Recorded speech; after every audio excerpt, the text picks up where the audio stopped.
All rooty. Guys, today we are making the Temple of the Swelling. Temple of the Swelling, ho, that's what I call my ankles after the cellulitis that is developed as a result of the chronic ulcers from the diabetes.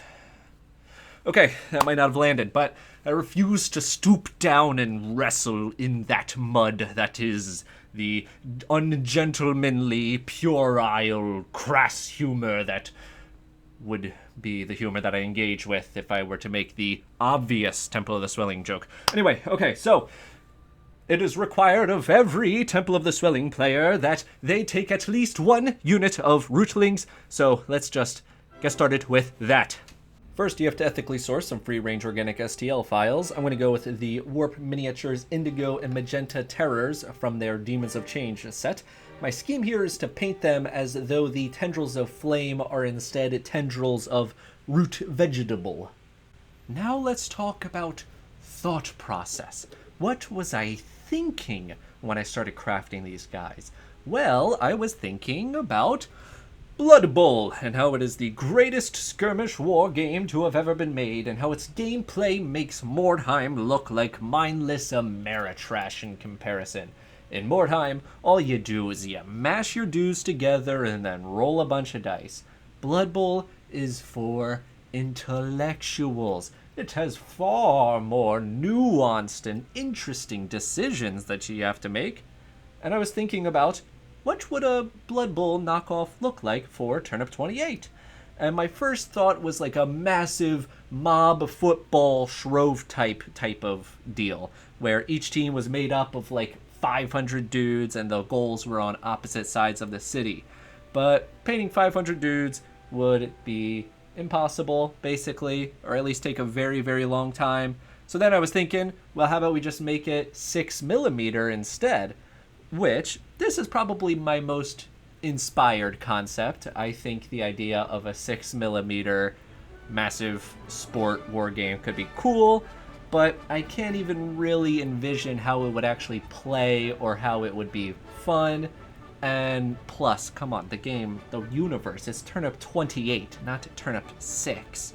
So then I thought, okay, well, what would like a version of a specialist sport game look like that I could envision as being fun? And then I thought about dodgeball, because that's very intuitive, and I think it would be very easy to translate to a skirmish war game rule set. And as a gimmick, I was thinking, let's just give everyone epées and foils, and they have to pierce the ball in order to catch it. And then you could have players running around on the court, stabbing each other. But again, it's not as good as Blood Bowl, because you just have 2 ways of taking people out rather than like 2 objectives that happen to line up and that you're trying to kill all the opponent's peoples and then also get the ball in their end zone. I don't know. I think it was fine, but I think we could do better. So lastly, I was thinking about maybe basketball. One, because I just think it would be funny to do basketball in Turnip Universe land, but also because I have a bunch of friends who are obsessed with basketball, and so I would have a very large pool of knowledge that I could pull from in order to, figure stuff out for that. Back to the craft. I need a 100mm circle base for our The Swelling, but I ain't got no compass. Save me, Google. Come on, just be useful just this one time. That's all I'm asking. Just one time. Help me out here. Okay, yeah, let's take a look, and that's way too complicated. Thank God for Photoshop. They would never betray me. So, I printed out a 100mm circle, and we'll just use that as a template and cut out a piece of vinyl tile to use as the base. And once we have that all cleaned up, we are good to go. Now I am cutting up 1 by 4 inch strips to use as the bases of the tendrils of our swelling, which a game of turnip is 4 rounds. You create 3 tendrils a round, so I should need 12 of these. It wasn't until after this whole process that I considered that there are occasionally conditions which can cause the game to go to 5 rounds, so my plan for that is just to carry one of those CIA heart attack guns on me for the rest of my life, in case I ever get paired against one of those languid Knight of the Shellwood players, and then, I can just figure that out. The time is about 3 weeks ago. The place, $1 zone. I was just listlessly walking through the aisles, wasting time, when a muse had reached out and death-gripped my wrist with her cold, clammy fingers. For my eyes had crossed the gaze of none other than these wonderful little foam spheres that I had instantly recognized as the same foam balls that Caviforge used in his video for making dangerous terrain. I could feel a strange mood come over and possess me. My body operated like a marionette, just crafting tirelessly until this foul vision could be excised from my mind and trapped forever in the plane of the material. So that should about catch you up to where I'm at right now. I picked up some epoxy sculpt, and here is my quick review of that. It is magnitudes of times cheaper than green stuff, so it automatically wins by that alone. But whereas green stuff stays like soft and sticky for like 15 minutes, and then you can start adding detail, epoxy sculpt stays soft and sticky for like 3 hours before you can start adding detail. So I learned that the hard way. Definitely keep that in mind if you plan on using it. But other than that, it's pretty much the same, and it also definitely gets points for actually coming with real containers that you can put it away in, unlike every single green stuff thing I've ever owned, where they've always had the most annoying little plastic sheets or whatever, and they're always terrible. Anyway, I am still very early in my sculpting career, but I can certainly see some noticeable improvements since my first attempt. I think I will have to learn some stuff about nose anatomy before my next attempt. And then I also added some random squiggly tendrils. As according to the sacred text, the swelling is a malevolent tuber trapped inside an ornate reliquary projectile. So here I'm making a small throwable box out of matchsticks, which it's not particularly ornate, but it's really, really hard to make tiny ornate boxes. The idea here is that the winged snob will carry and fling the box from her atlatl sort of flingin' stick situation, and the guy with the horn face can just sort of shout coordinates or whatever at her. So that's sort of my WYSIWAG in-game justification for why the swelling gets to do that pre-game deep strike. I'm adding some wood glue to some spackle just to make some filler, which I will apply liberally. Next, I am prepping some toothpicks to paint red, and I'm doing this so that I can stab them into the foam balls, because I will now be revealing that this Temple of Swelling is also going to serve as an homage to those ancient retro cactus terrain pieces of 90s 40k. Speaking of 40k, I originally had a disproportionately long tirade about every single gripe that I have with 40k, but that went on forever, so I've decided to show mercy. And I'm just going to give you the spark notes instead, and it basically just boils down to the fact that they have got to stop giving Space Marines hip haircuts. Just keep them bald. And if you're going to give them hair, you've got to wield that power like a surgeon with a scalpel. Like, fine, if you want to give Rogel Dorn mutton chops, I'm okay with that, because at least that's funny. But holy Jesus Christ, you've got to quit it with giving lieutenants faux hawks. Come on, guys. The whole point is that their suit of armor is their identity. Anyway, I'm going to save the rest of my grumbling for later. I have a more pressing matter to attend to. Box Lady is severely off balance, so I'll have to glue on a little root tree to offset it. It's time for texture paste. On the rootlings, I am stippling aggressively, trying to build up some more interesting organic shapes. But on the snobs, I'm trying to overbrush and or quote-unquote dry brush with this swiping motion. I'm trying to get some noticeable craggliness on the model silhouette while actively trying not to fill in and gum up those delicate details. Then I gently poke and pull up to make some stiff peaks of texture paste on some of the most pronounced parts of the model. Next, I decided to break out the old papier-mâché, which I keep trying to convince myself is going to be a good idea. So far, I'm 0 for 2, but the next project, though, the next one, I'm going to finally prove it being useful. Here I'm twisting up a bunch of coconut fiber, which will become the mustache for our sculpted face on our swelling.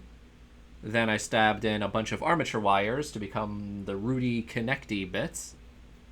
I did the same with some thinner wire for some variation. Now a thick layer of texture goop will help tie everything together. And just like that, the regiment is ready for the prime of their life. Let's talk lore. Let's talk about the story behind this lot. The 33rd Templars of the Turgid Tube. Okay, who better to start with than our leader here, the man in the box himself. Well, usually in the box. Okay, the leader of our cult here is not as the Toph as you might normally expect. In this cult, the Toph is merely a disposable puppet to our real leader, to serve his purposes, the Raker and the Muck, aka the Swelling. His main thing is that he is like a hardcore conspiracy theorist. He doesn't believe in this so-called root that has allegedly taken over the world. He thinks the entire state of the world is just like an elaborate papist scheme, a masterful illusion spearheaded by those blasphemous sovereign knights hospitaller of the St. John of the Order of Malta.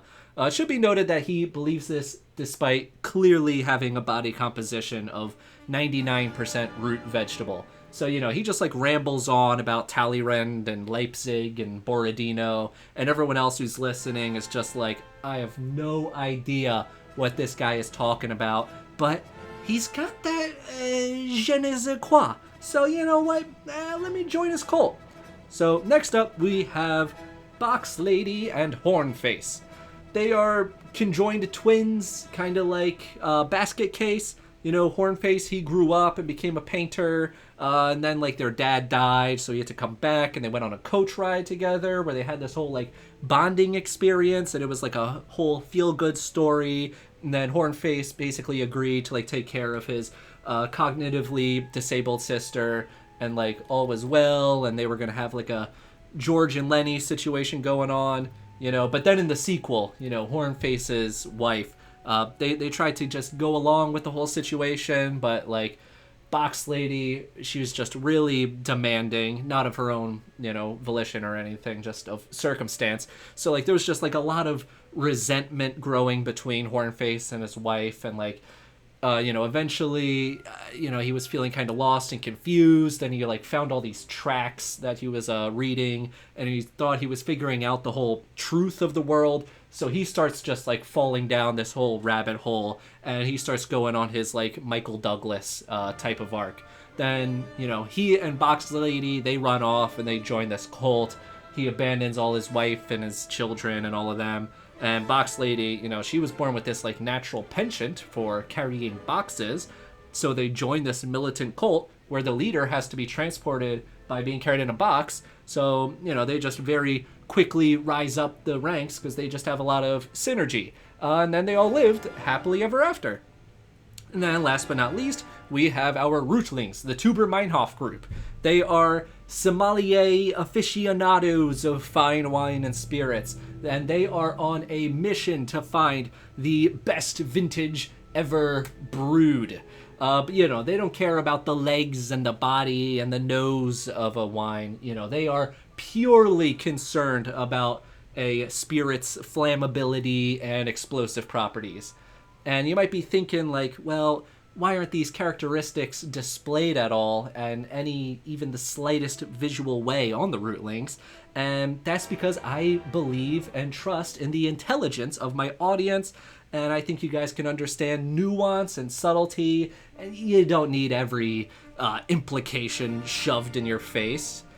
You can figure it out. I am putting into practice what they call show, don't tell. Just in this very particular circumstance, I happen to be metaphorically showing you by telling you. But, that's what that saying means sometimes. Okay, anyway, all right, that was Lore Corner with Joe. Tune in next time and you can find out the thrilling conclusion of all of your new favorite, totally fleshed out, three-dimensional characters. In other news, I have just started the mass production of movement trays.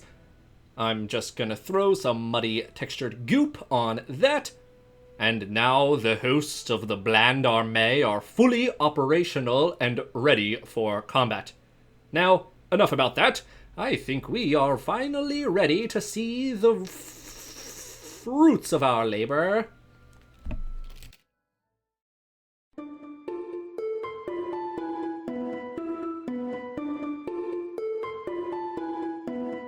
All in all, I'm pretty happy. I am curious if this is actually going to register at all for people as a reference to the 40k alien cactus, but, you know, even if it doesn't, I think it still looks pretty cool. And after tryharding on that Allison Mole figure, it was quite a relief to be able to cool down with a very straightforward terrain-ish project, to be able to just slop on a bunch of dry brushes and washes and call it a day. I kind of love how the rootlings look. Despite the paint job being pretty simple, the sculpts are just so characterful and have so much playful energy to them. You might be able to see on Box Lady that I tried to freehand some tiny letters that say, "Don't root, open inside," on the box, but it was incredibly small and tiny and textured and bumpy, and it was pretty much impossible to actually get clean lettering on there, so it's now just kind of like blurs of red, but whatever. Anyway, that's it. That's the project. Done. One cult down, about a dozen-ish or so to go. Alright, thank you so much for watching, and goodbye.